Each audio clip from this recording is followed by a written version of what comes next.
오늘 키움증권 김승혁 미국 주식전략연구위원 함께합니다. 어서 오세요. 어서 오세요. 김 의원 오랜만입니다. 네, 오랜만입니다. 이쪽에서 하모니 시간에 나와서 몇 번 하시고. 그랬는데. 맞습니다. 그죠? 네. 예. 미국 주식 전략. 뭐 미국 주식 전략 뭐 할 거 있어요. 그냥 사면 되는 거고 밀리면 또 사면 되는 거고 올라갈 때 따라가면 사면 되는 거고 뭐 전략 필요합니까? 미국. 근데 이제 뭐 언제 사느냐, 그렇죠. 언제 파느냐 예. 이게 사실 시장이 올라도 거꾸로 사버리면 손해가 발생할 엇박자 수 타면은. 엇박자 타버리면 엇박자 타면은 네, 예, 그럴 수 있죠. 오히려 이제 가슴이 아플 수 있기 때문에 전략은 항상 그러니까 필요합니다. 그럼요. 엇박 타더라도 이게 인내심이 또 있으신 분들은 괜찮은데 이게 또 심리적인 거라서 이게 흔들리기 마련이잖아요. 그러니까 맞습니다. 그렇기 때문에 전략이 필요하다. 3월에는 어떻게 제시하셨어요? 3월에 한참 그 전쟁 시작하고 2월 말에 3월 동안에 내리 빠졌잖아요. 저희는 이제 전쟁 시작하고 난 이후에는 예. 사실 밑에 하단에서는 계속해서 이제 매집하자 콜을 좀 드렸었긴 했고요. 그래서 사실 저희 이제 월간 전망 그 자료에서도 계속 만약에 지금 떨어지게 되면은 전쟁 이슈로 인한 하락장에서는 오히려 좀 담는 게 우호적이다 이렇게 얘기를 드렸었고 실질적으로 지금 이제 5월 들어와서 저희가 이제 미국 전략 관점에서 봤을 때도 아직까지는 팔 때는 아닌 것 같다. 셀링 메이 아까 얘기가 나왔던 것 같은데 네. 이제 바이 메이가 좀 더 우리가 접근하는 게 맞지 않나라고 보고 있습니다. 아니 근데 저기 이따금씩 막 계좌 막 들이대면서 상담이 아니고 그냥 자랑이에요. 제가 봐서는 아 누가 주변 분들이 주변 분들 이렇게 보면은 특히 미국이나 우리나 할 것 없이 요즘 수익률 찍히는 거 보면 장난 아니더라고요. 엄청나게 좋아요. 제 옆에 계신 분도 그럴 것 같지만. 아니, 저는 손실나는 종목도 있다고 늘 말씀드렸잖아요. 네. 근데 지금 이란 전쟁 어떻게 김성혁 위원은 좀 이렇게 하루하루 이렇게 뉴스는 달라집니다만 이걸 업데이트할 필요성을 느끼시나요? 사실 요즘 저희 두 사람은 이러다 또 바뀌겠지, 또 말 바뀌겠지, 뭐 나중에 끝에 가봐야지 뭐 이런 식으로 해서 약간 좀 피로감을 느끼고 있습니다. 맞아요. 이 협상 과정이라는 네. 게 계속해서 지금 시간에 따라서 흐름이 바뀌다 보니까요. 결국엔 뭐 유가라든지 유가만 보면 되는 거 아니냐라는 얘기가 나올 정도거든요.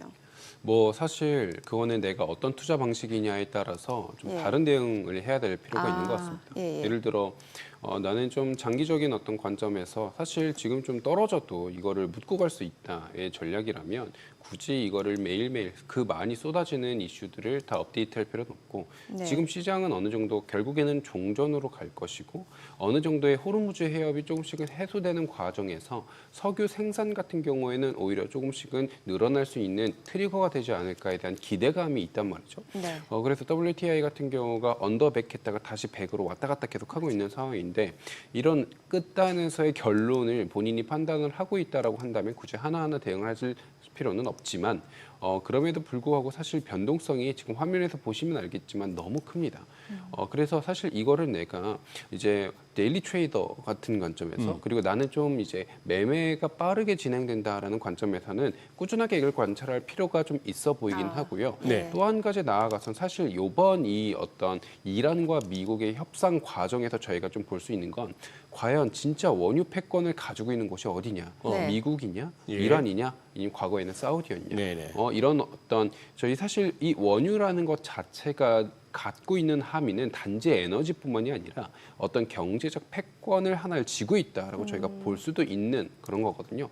달러가 기축 통화가 될 수 있었던 이유는 페트로달러, 이 원유는 달러로만 결제해야 된다가 시작이었던 것처럼 결국 이 협상 과정을 사실 이슈 하나하나에 대응해야 될 필요가 있다라기보다는 이슈 하나하나를 통해서 앞으로 이제 비슷한 사건이 또 벌어졌을 때 내가 어떻게 대응하는 게 좋은 것인가 또는 각 국가들이 어떻게 대응할 것인가를 어느 정도는 저희가 선학습하는 관점에서 좀 바라보신다면 부담이 덜하지 않을까 싶습니다. 아니 요즘에 그 유조선 그 선박들이 그 알래스카하고 걸프만 그 미국 항구 쪽으로 다 모인다고 하잖아요. 그래서 이게 그 에너지 패권 말씀을 주셨는데 그러면 연구위원님께서 보시기에는 그럼 에너지 패권이 지금 어느 쪽으로 무게가 기울고 있다라고 보시는 거예요? 그 무게추가 계속 바뀌죠. 사실 다행히도 미국 쪽의 무게추가 조금 갈 수 있었던 이유 중에 하나는 호르무즈 해협이라는 것 자체가 위험해지다 보니까 그럼 뭐도 같이 오르냐면 이거는 이제 호르무즈 해협의 이슈가 끝나도 문제인데 선박에 대한 어떤 그 보험이라던가 네. 그다음에 위험에 대한 어떤 가중치라던가 이런 것들이 계속 올라가면서 사실상 미국의 셰일 오일 그리고 셰일 가스 이런 거에 대한 수요가 좀 높아질 수밖에 없습니다. 유럽, 아시아 국가들의 자체적인 어떤 에너지 포트폴리오를 구축하는데 원래 미국산 LNG는 사실 가격이 좀 더 있다 보니까 이제 그렇게까지 많은 비중을 확보하지는 못했었는데 이런 비중을 점차적으로 늘려야 된다라는 콜은 나오고 있는 상황이고요.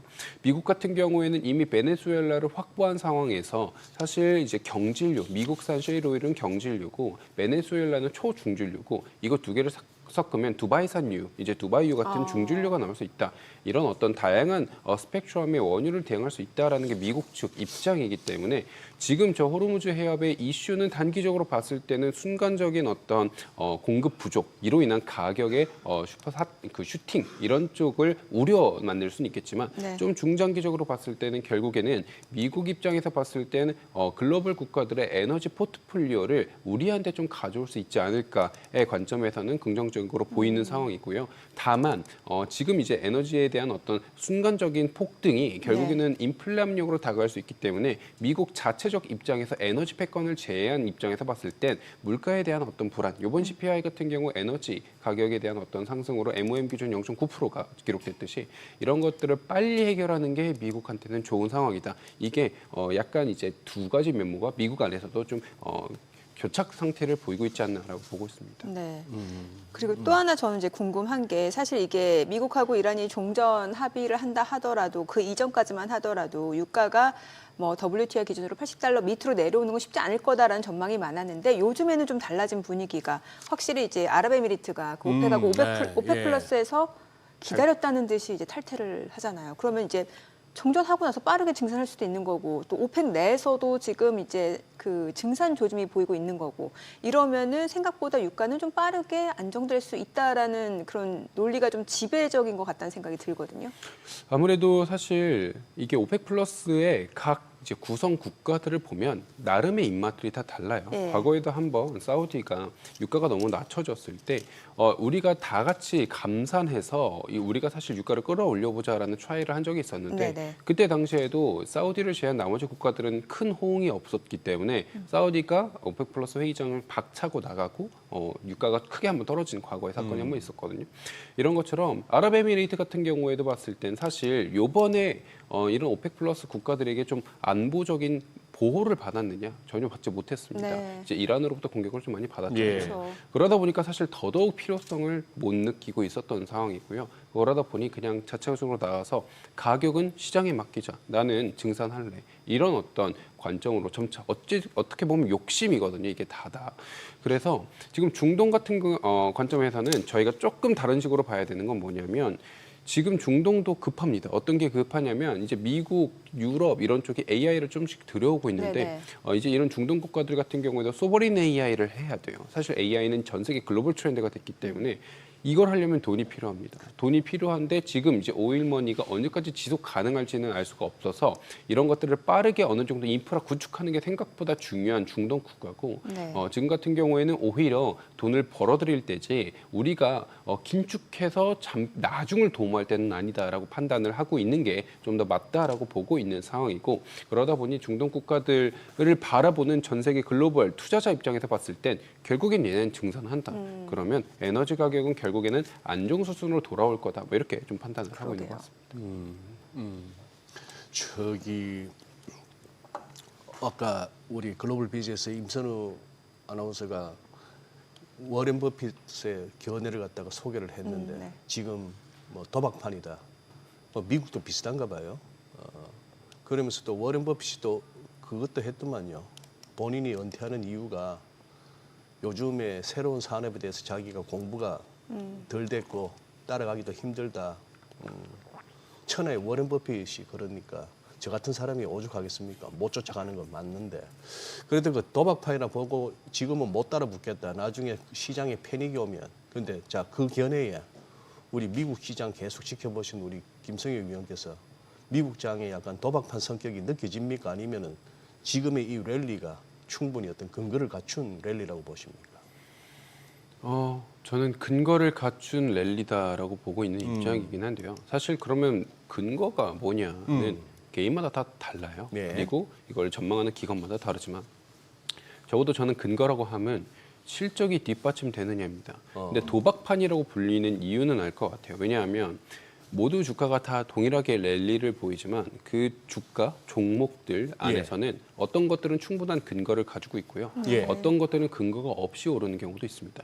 그럼 사실 근거가 없이 오르는 거는 너무 과열이냐라고 보기에는 그 산업에 대한 성장성을 저희가 아직 알 수 없기 때문에 예컨대 우주 산업이라든가 작년 같은 경우에는 이제 SMR 같은 이제 소형 원자로라든가 기술력이 아직 100% 확보되지 않았고 그로 인한 캐시플로우가 아직 100% 확정되지 않았음에도 주가는 미리 반응을 하고 있단 말이죠. 근데 그런 산업들이 과연 우리한테 의미가 없는 산업이냐라고 하기엔 사실 과거에 저희 IT 버블 같은 경우에도 그때 당시 광 케이블을 많이 깔아야 된다라고 하면서 그쪽 주가가 많이 올랐다가 네. 사실 나중에 좀 가라앉았던 사례가 있는데 이거는 끝단에 이제 가봐야 아는 상황이긴 하지만 현재 비중으로 봤을 땐 대부분의 기업들은 충분한 실적을 바탕으로 주가가 어느 정도 퍼포먼스를 보이고 있는 상황이고요. 특히 도박판의 성격은 작년 10월까지가 좀 강했는데 네. 작년 10월부터 올해 4월까지는 어느 정도는 좀 걸러내는 작업을 많이 했습니다. 특히 이제 IT 섹터 같은 경우에 주가 상승률을 보면 최근 같은 경우는 물론 반도체가 좀 좋지만 이제 작년 10월부터 올해 한 2월에서 3월까지는 사실 반도체를 제외한 나머지 IT 섹터 같은 경우는 그렇게 좋지는 않았거든요. 근데 그거의 수익률을 보면 멀티플을 좀 더 많이 되돌리는 상황이 연출됐습니다. 쏠림을 어느 정도 해소하는 미국 안에서의 자정작용이 좀 있었고요. 예. 그러다 보니까 지금 이제 도박판의 성격은 조금씩은 거두어들여지고 있고 누가 진짜 근거이시 오르느냐를 좀 더 선별하는 작업.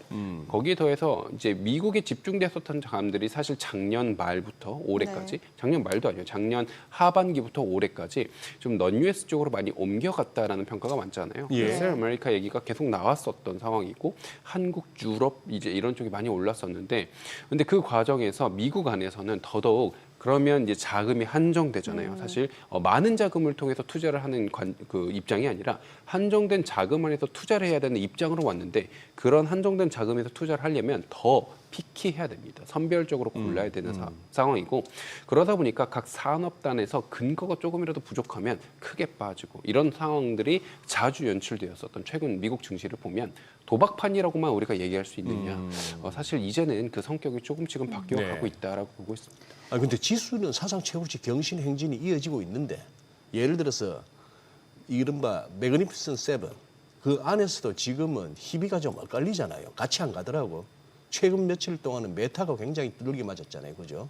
뭐 그런 식이라서 여기서도 그 아까 말씀하신 종목별 차별화는 좀 이루어진다 이렇게 봐야 되겠네요. 맞습니다. 특히나 그 말씀해주신 메타, 메타. 이제 그 네. 구글도 그렇고 메타도 그렇고 특히 구글 실적 좋았는데 진짜 말씀주신 대로 희비가 많이 엇갈렸잖아요. 근데 그 부분에 대해서 이런 해석들이 많이 나오는 것 같아요. 좀 연구위원이 말씀주신 대로 좀 피키하게 봐야 된다는 것도 피키. 맞고, 네. 근데 특히나 이제 구글 같은 경우는 클라우드 쪽으로 지금 이제 수익이 연결되는 거잖아요. 그 캐펙스 투자를 막대하게 하더라도 그런데 이제 메타 같은 경우는 B2B가 없이 다 자체적으로 소화를 해야 되다 보니까 또 이전에 그 사명까지 바꾸면서 그 리얼리티 랩스 그쪽 부분에 대해서는 아직까지 적자고 그러니까 이런 부분이 좀 실망감으로 나온 게 아닌가라는 생각도 들거든요. 우선 나머지 대부분의 내용들은 사실 실적에 나온 지 꽤 오래됐기 예. 때문에 제가 가장 인상 깊게 들었었던 어닝콜 구조를 좀 설명을 드리면 구글 같은 경우에는 이제 본인들의 특히 이번 핵심이 됐던 건 메모리 비용에 대한 어떤 부담을 어떻게 소화할 예. 것이냐였습니다. 구글 같은 경우에는 요번에 영업이익률이 오히려 올라갔어요. 특히 클라우드 부분에서의 영업이익률은 오히려 올라갔습니다. 네. 이게 이익이 증가하고 순이익이 순증하고 EPS가 개선된 건 이제는 큰 의미가 없어요. 사실 이거 시장이 궁금한 건 AI로 인한 수익성 환원이 얼만큼 될 것이냐, 네. 이 비용에 대한 상승을 어떻게 녹여낼 것이냐인데 구글은 이 메모리에 대한 비용 상승이 오히려 우리한테는 이득이 됐다라고 얘기를 합니다. 예. 시장은 이거에 대해서 사실 어느 정도는 납득을 했어요. 왜 이게 이득이 됐냐라고 하면 이제 메모리를 공급하는 업체들 입장에서 봤을 때는 선별적으로 이제 공급을 해주는 입장이 좀 더 우위 포지션이기 때문에 업체를 선별적으로 골라서 메모리를 제공해 준다는 거죠. 네네. 그럼 구글 같은 경우는 워낙 거대 고객이기 때문에 구글에게 메모리를 먼저 할당합니다. 그건 반대로 얘기하면 네. 다른 어떤 기업들 같은 경우는 메모리를 확보하는 게 좀 어려움을 겪는다는 거예요. 그리고 이제 작은 기업들 같은 경우에 메모리 확보가 어려워진다라고 하면 본인들의 메모리를 이제 클라우드로 옮기는 작업을 강제당할 수밖에 없다. 그 관점에서 구글 같은 경우에는 오히려 이득을 봤다라는 거고요. 그러니까 자체 서버를 활용할 수 없기 때문에 클라우드 맞습니다. 이용률이 늘어날 수밖에 없다. 이런 맞습니다. 얘기죠. 온프레미스에 대한 이용이 더 이상 어려워졌기 때문에 클라우드로 이전한다. 네. 그러니까 이제 구글의 주장이었고 메타 같은 경우에는 그 비용을 온전히 본인들이 떠안았습니다. 맞아요. 이게 사실 그리고 이제 메타 같은 경우는 영업이익률도 좀 떨어졌고요. 자사주 매입도 중단했고 네. 더 중요한 부분은 캐펙스 투자는 늘었는데 그 캐펙스를 투자하는 게 인프라에 대한 투자라기보다는 메모리 비용을 감당하기 위한 캐펙스도 같이 한번 진행이 됐다라는 게 네. 이번 이제 메타 같은 경우에는 광고 관련된 수익과 기술력은 상당히 좋아졌음에도 불구하고 새로운 시장을 열지 못한다라고 했을 때는 불안하다라는 게 시장의 판단이었고 비즈니스적 관점에서는 큰 폭으로 좀 하락한 그런 모습이 연출됐습니다. 아니 저기 조금 구체적으로도 한번 여쭤볼게요. 종목으로 이 샌디스크 이거 우리 국내 투자자분들 여기 돈 많이 태웠죠? 많이 들어가 계십니다. 네. 엄청난데 이게 지금 뭡니까? 4월만 해도 이거 60불 하던 게 지금 이게 60불이 아니고 600불 하던 게 지금 1189, 1190 뭐 거의 2배 왔어요. 이게 언제입니까? 그러니까 3월, 4월만 하더라도 이렇게 빠른 속도로 올라오고 있는데 지금 이걸 계속 이제 뭐 샌디스크도 그렇고 마이크론 테크놀로지를 우리가 유심히 또 많이 보잖아요. 얘들은 보니까 또 엔비디아하고도 또 주가 흐름이 달라요. 이것도 아까 같은 논리로 근거가 있습니까? 아니면 다소 그게 있습니까? 좀 과열 기미도 있습니까? 근거가 있다고 보고 있습니다. 근거가 있다. 사실 과열됐다의 관점은 그러면 어디까지가 올라갔을 때 과열이냐? 저희가 뭐 흔히 이제 뭐 PER이라든가 EV/EBITDA라든가 뭐 여러 가지 지표를 보지만 그게 뭐 절대적 지표가 아니고 그럼 과열의 하나의 기준이 뭐냐라고 했을 때 그 관련된 어떤 기대감이 사실 숫자로부터 나오는 기대감이냐, 그냥 산업 스토리 라인으로부터 나오는 기대감이냐. 관점에서 저는 좀 판단을 하는데 샌디스크 같은 경우에는 사실 디램이 아니죠. 디램도 맞지만 낸드 쪽에 좀 더 포커스가 많이 이제 초점이 들어가 있습니다. 지금 이제 원래는 HBM이 사실 메인이었다면 점차적으로 HBF로 넘어가고 있는 상황이고 그건 이제 메모리를 어디서 얼만큼 빠르게 가져올 수 있느냐의 관점이고 지금 결국에는 루빈과 루빈 울트라 파인만까지 사실 엔비디아의 칩이 점점 확대가 되고 있는 상황에서 지금 이 낸드에 대한 수요는 사실 가장 보수적으로 잡아도 계속해서 높아지고 있는 상황이에요. 게다가 여기서 또 나가서 메모리 가격 같은 경우에는 캐펙스가 특히 이제 메모리 3사 같은 경우에 캐펙스 투자를 하는 게 나름 의미가 큽니다. 왜냐하면 과거 같은 경우에는 이제 최근 한 올해 초까지만 해도 그냥 공급에 대한 어떤 그 용량을 조절하면서 사실 이 수요를 대응했거든요.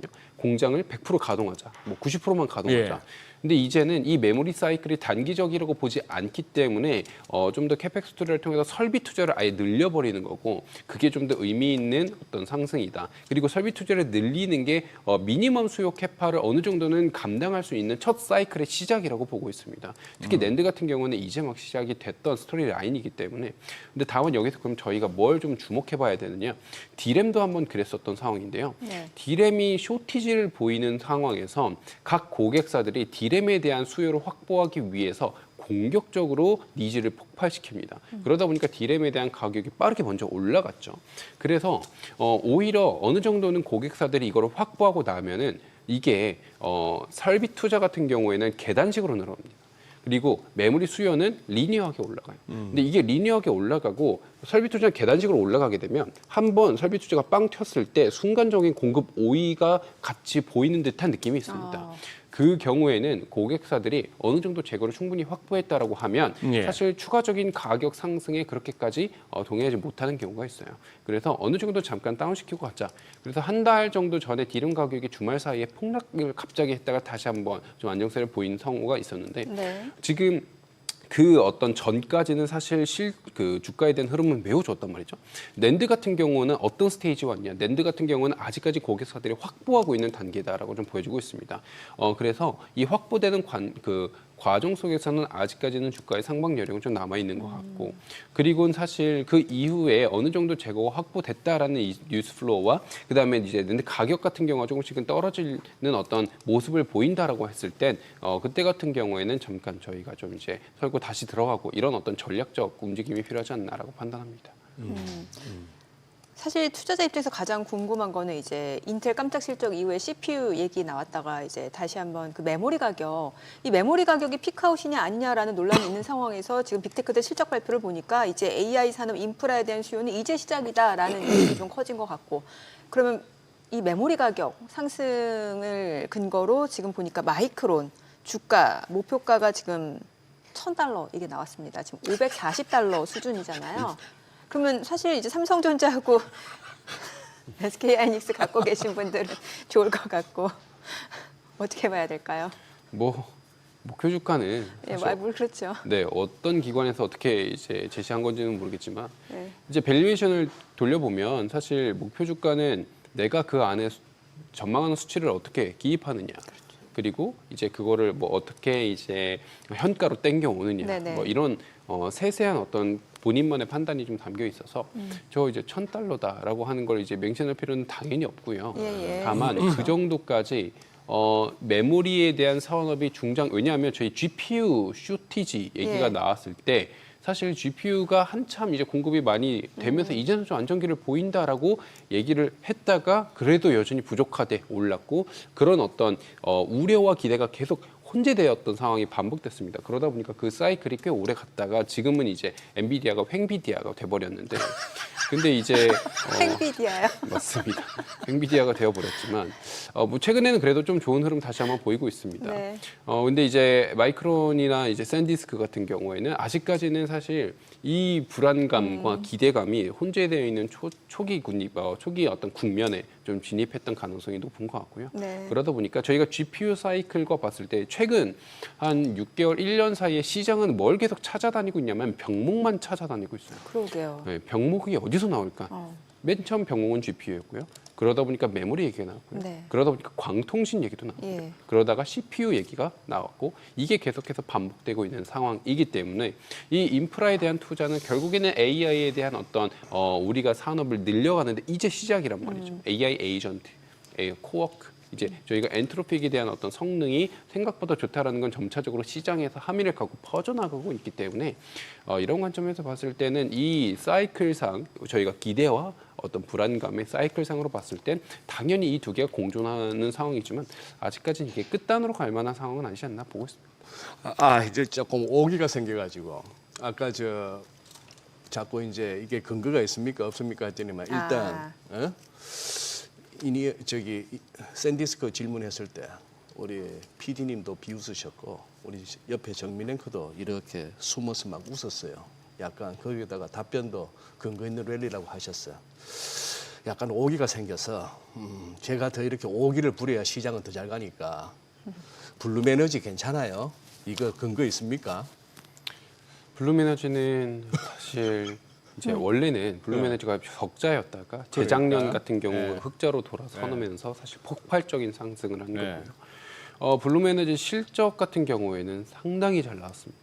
상당히 잘 나왔고, 연료 전지가 결국에는 사실 지금의 전력 공급원의 핵심 교두부 역할을 할 거다라는 게 시장의 기대감이고, 이게 근거가 있냐에 대한 근거는 그러면 뭐를 말씀을 드리면 좀 좋냐면 수주잔고 정도를 말씀을 드리면 좋을 것 같긴 합니다. 그리고 또한 이렇게 빠른 주가 상승의 근거로서의 하나의 역할을 할 수 있는 건 기업마다 순간적으로 빠르게 매출을 좀 늘릴 수 있는 기업이 있고요.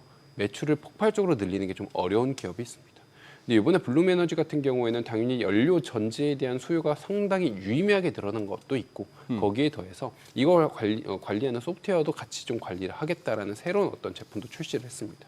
이 두 개가 결국에는 폭발적인 수주 잔고를 만들어내면서 블룸에너지는 너무 많이 오르기는 했지만 이게 저도 한번 계산을 해보면 이제 앞으로의 3년 저희가 흔히 주가 같은 경우가 몇 년 동안의 그 실적을 많이 가져오느냐 이게 사실 경우마다 다른데 네. 3년 동안 발생할 수 있는 현금 흐름을 현가로 땡겨요. 그리고 이거를 결국에는 이제 여기다 뭐 WACC를 이용하는 분도 있고 다 다르지만 가중 평균을 해서 다시 이거를 밸류에이션을 합니다. 그래서 목표 주가를 나름대로 계산을 해보면 이거에 대한 결과값으로 지금 블룸에너지에 기대되고 있는 것들은 현재 주가 수준보다는 좀 더 아직까지는 올라가 있어요. 근데 이게 언제 계산한 거냐면 저번 실적 발표 때 계산을 해본 거거든요. 그러면 블룸에너지 같이 이런 어떤 주가가 계속 올라가는 것들은 사실 저희 입장에서 다른 사람들 입장에서는 이해가 안 가요. 왜 이렇게 계속 올라? 이게 말이 돼? 그리고 예, 심지어 예. 그런 것들은 가끔은 이런 거는 증시가 한번 빠지거나 뉴스 플로우가 안 좋으면 예. 쭉 빠질 거야라고 생각하는데 생각보다 그러지 않은 경우도 있습니다. 오히려 버텨요. 그래요. 네. 그런 반대로 얘기하면 근거가 있다는 겁니다. 근데 일반적으로 알려져 있지 않은 근거가 있는 거고 이 근거 같은 경우에는 회사 자체적으로 어떤 나와 있는 근거가 조금씩은 시장에 암암리에 알려져 있는 경우도 있고 실질적으로 진짜 현금 가치 추정을 해보니까 너무나 많은 수주 잔고가 쌓여 있는데 이게 아직 덜 반영됐다라는 믿음이 많이 쌓이면서 기관 같은 경우에도 강력한 매수세가 계속 들어오는 걸 수도 있는 상황인데 블룸에너지 같은 경우에는 물론 이런 경우에는 한 번씩 흔들리면 쭉쭉 빠지긴 하지만 결국에는 이 수주 잔고라는 것이 결국 매출로 환원되는 거고 이 수주 잔고도 계속해서 늘어나는 상황이고 연료 전지에 대한 이용이 지금 사실 태양광이라든가 이제 우리가 흔히 에너지를 공급받는 에너지원이 불투명한 상황이란 말이죠. 네. 천연가스 같은 경우, 원자력 같은 경우 이런 어떤 스토리라인의 대전제가 무너지지 않는다라고 했을 땐 지속적으로 계속해서 올라가는 흐름인데 이런 대전제가 만약에 무너진다라고 하면 당연히 이탈해야 되는 상황이 맞지만 그런 게 아니다라고 한다면 지금의 이 주가 수준은 어느 정도는 충분하게 긍정적인 뉴스플로 안에서는 의미 있는 근거 있는 어떤 레벨이다라고 보고 있고 반대로 우리는 앞으로는 알 수가 없다. 만약에 여기 이러다가 태양광에서 갑자기 좋은 기술이 발전해서 빵 하고 뛰어가지고 이제는 사실 연료전지는 뭐 그냥 써도 되고 태양광이나 다른 걸로 우리가 전력 조달할 거야라고 해버리면 반대 뉴스플로가 올 수도 있는 상황에서는 많이 빠질 수도 있긴 하지만 아직은 저는 근거가 있다라고 보고 있습니다. 저는 이제 애플도 조금 이번에 좀 의미가 있다라고 보여지는 게 사실 애플은 이제 매그니피센트 세븐 내에서는 뭔가 좀 가치주적인 성격이 있었단 말이죠. 성장주 쪽 느낌보다는. 그런데 가치주? 예, 약간 움직임이 약간 뭔가 아. 이제 뭔가 캐펙스 투자를 막 한다 이런 느낌은 아니었는데 예. 이번에 보면은 그 가이던스도 그렇고 확실히 공급망 관리를 진짜 잘했다라는 생각이 드는 게 또 애플 아이폰 가격이 워낙 비싸다 보니까 이 메모리 가격이 올라가더라도 그게 커버가 된다라는 해서도 나오고 있고요. 애플도 이제는 좀 다른 시각으로 좀 봐야 되는 시기가 온 것 같다는 생각이 들거든요. 애플은 이제 CEO도 예. 좀 교체가 되고요. 이제 팀 쿡은 뭐 한답니까 그러면? 이제 전화해 보겠습니다. 전화해 보시죠. 그리고 이제 애플 같은 경우에는 아이폰 17이 생각보다 저저번 실적보다 되게 잘 팔렸습니다. 예. 중국 안에서도 수요가 되게 높았고, 그러다 보니까 꾸준하게 방금 말씀 주신 대로 메모리에 대한 어떤 가격 부담을 어떻게 진행할 것이냐. 네네. 사실 애플 같은 경우에는 오르긴 할 거야. 예. 근데 우리는 일단 첫 번째는 선구매엔 재고가 좀 있어. 맞아요. 충분하게 대응 가능해. 두 번째는 올라도 우리의 수익성은 이거를 충분하게 커버하고도 남아. 결론 같은 경우 애플은 사실 그럼에도 주가가 최근에 좀 반등하긴 했지만 계속 그렇게 좋은 흐름은 아니었어요. 예, 맞아요. 근데 이제 애플 같은 경우에는 한 방을 어느 정도는 계속 준비를 해야 되는데 이제 다들 그런 생각을 하십니다. 나의 시리는 왜 아직까지 멍청한가? 나이 시리? 네. 아, 나의 시리는 왜 알람 기능 외에 더 이상 할 수 없는 것이다. 예, 여기서 이제 이 시리 결국에는 애플 인텔리전스를 네네. 얘기를 하는 거거든요. 네. 이 애플 인텔리전스는 하겠다는 얘기는 작년부터 무성했습니다. 그리고 이제 WWDC에서도 계속해서 이 관련된 얘기는 했었는데, 네네. 근데 이제 애플 인텔리전스가 정말 순수하게 우리에게 실질적 도움을 줄 만큼 똑똑해질 타이밍이 언제 올 것이냐라고 한다면 그게 만약에 진짜 결부가 된다면 이 락인 효과는 더 강해질 만한 요인이 있거든요. 그래서 이제 자체 AI에 대한 어떤 병행하면서도 투트랙으로 계속 같이 가고 있는 상황인데 네. 그 효과가 우리의 피부로 조금씩 느껴지기 시작하는 때면 그러면 그때는 다시 한번 애플을 우리가 더 주목해서 봐야 될 필요는 있을 것 같다라고 보고 있습니다. 요것도 좀 설명해 주시죠. 엔스로픽, 뭐 미국 정부하고 이렇게 좀 티격태격하잖아요. 뭐 그동안 좀 다루긴 다뤘는데 한번 압축적으로 뭐가 문제예요? 미국 정부하고 엔스로픽하고. 뭐 압축적으로 말씀을 드리면 엔트로픽은 기본적으로 비영리 기관에서 출발했습니다. 오픈 AI에서 있었던 연구진들이 예. 너무 영리를 추구하는 그런 모습을 보고 예. 나와서 만든 게 엔트로픽이란 말이죠. 예. 그러니까 이제 그 시작 자체가 우리는 약간 공익을 위해서 이런 느낌이 강한데 이제 국방부 같은 경우에는 사실 약간 그런 목적으로 너희들을 사용하겠다라는 건 아니에요. 그러다 보니까 이해상충이 당연히 발생을 했습니다. 모태부터가 좀 달라요. 그리고 이제 엔트로픽 같은 경우에는 기본적으로 그 다른 LLM이랑 좀 다른 건 뭐냐면 이제 코어크라는 AI 에이전트 뭐 이런 것들은 당연히 맞지만 우리가 흔히 LLM이라고 한다면 아직까지는 블랙박스라는 게 좀 있어요. 왜냐하면 네. 질문을 넣으면 네. 얘가 막 뭔가를 한 다음에 똑똑한 결론을 내요. 그럼 그 과정이 어떻게 진행되는지를 명확하게 알 수가 없었습니다. 그동안에는. 근데 이거를 좀 들여다볼 수 있는 기술을 갖추고 있는 게 엔트로픽. 엔트로픽 같은 경우는 이 블랙박스를 어느 정도는 확인할 수 있는 자체적인 기술력을 좀 보유했다. 예. 그래서 A라는 질문을 넣었을 때 이 네. 과정에서 우리가 좀 이렇게 만들어 보니까 지금 같은 경우에는 저희가 무슨 질문을 하든 다 저희한테 되게 옹호적인 답변을 해주나요? 고민이 많으셨겠어요? 막 이런 식으로. 근데 그런 것들에 대한 톤 조절을 그 과정에서 저희가 어떤 걸 넣지 않고 그냥 자동으로 세팅을 할 수 있게끔 그 블랙박스를 볼 수 있는 기술을 가지고 있는 거죠. 이거는 반대로 무슨 얘기냐면 그동안에는 조절할 수 없다라고 생각했었던 이 LLM의 그 결과값들을 지금 이제부터는 이것들을 자체적으로 활용할 수 있다는 건데 뭐 국방부 같은 경우에는 사실 지금 크로드가 좋아 보이니까 너희들의 서버를 일정 부분 우리에게 할당해라고 했는데 엔트로픽 같은 경우에는 그거는 우리의 어떤 기업 색깔과 다르다라는 게 걔네들의 주 목적 중에 하나고요. 모태부터가 다르기 때문에 당연히 여기랑은 좀 결이 안 맞는 그런 상황이었고 지금 엔트로픽 같은 경우는 B2B를 이제 주로 비즈니스로 하려고 노력을 많이 합니다. 물론 개인들에게도 좀 풀었지만 이런 상황에서 봤을 때는 사실 이후에는 결국에는 얼마 전 미토스가 공개가 되면서 네. 한번 시장에서 크게 뒤집어졌죠. 미토스가 공개되면서 모든 기업들의 보안을 다 뚫고 다닐 거다. 그래서 미토스가 공개되고 그 효능이 알려진 날 이제 파월 연준 의장이랑 재무부 의장 같은 경우가 호출돼서 모였어요. 이거는 생각보다 심각한 문제다라고 이제 그 글로벌 경제 탑2가 갑자기 한 자리에 호출될 만큼의 소프트웨어였단 말이죠. 이런 기술력적으로 봤을 때 엔트로픽은 지금 제가 보면 가장 이제 앞서 있는 하나의 어떤 기술력을 보유하고 있는 것 같은 상황이고 이런 어떤 미토스라든가 결국에는 지금 오픈클로 그게 이제 엔비디아로 넘어간 네모클로 이런 네. 여러 가지 우리가 아직까지는 피부로 느끼지 못했지만 생각보다 발전되어 있는 발전형 LLM들이 많이 나와 있거든요. 예. 그래서 이제 엔트로픽 같은 경우에도 결국에는 상장 예정을 어느 정도 준비를 하고 있잖아요. 어떻게 금년을 목표로 하고 있나요? IPO? IPO는 금년 목표 얘기가 계속 나오고 있긴 한데 오픈 AI라든가 예. 엔트로픽이라든가 우선은 이제 스페이스X가 먼저 상장을 글쎄. 합니다. 네. 이제 뭐 6, 7월 얘기는 계속 나오고 있잖아요. 네. 뭐 일론 머스크가 본인 생일에 맞춰서 할 거다 뭐 이런 얘기도 있는 상황인데 근데 이제 이거 IPO를 하고 난 뒤에는 어느 정도 그러면은 수순이 잡힐 거예요. 스페이스 예. X를 보면서 예를 들어 나스닥 100이 패스트 트랙을 만들어줬기 때문에 여기 먼저 상장을 할 수가 있겠네. 아니면 유통 주식 비율은 이 정도로 해야 되겠다. 뭐 이런 나름의 판단이 설 건데 네. 그런 엔트로픽이라던가 이제 오픈 AI 같은 경우에 상장이 이제 저희 입장에서 봤을 때는 호재이자 악재일 수 있다. 왜냐하면 스페이스 X 같은 경우 상장하면은 유동성을 순간적으로 빨아들일 글쎄. 수 있는 상황이잖아요. 네. 이제 얼만큼 정말 유동성을 빨아들일 것이냐 아니면 이게 그냥 순효과로서 전반적인 순중에 영향을 줄 것이냐는 네. 저희가 가봐야 하는 상황이라서 이런 부분들을 봤을 땐 엔트로픽 같은 경우에도 이번 이제 IPO 시장에서 상당한 많은 관심을 좀 받고 있다라고 보고 있습니다. 지금 뭐 세린메이 금년에는 잊어버려라. 오히려 조금 뭐 조정이 오더라도 6월 아니겠느냐 뭐 이런 얘기가 이제 대세를 이루는 것 같은데 우리 김 의원님. 지금 장이 워낙 좋으니까 여기다가 이제 뭐 더 걱정하는 얘기는 자꾸 이제 쓸데없는 소리처럼 들립니다만 그러면 그동안에 사모펀드 뭐 환매가 되고 뭐 제한되고 이런 문제하고 그다음에 또 뭐가 있죠?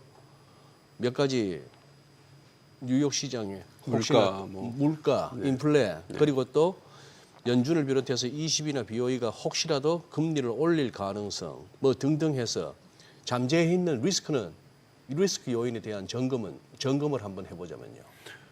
생각보다 리스크 요인은 꽤 있습니다.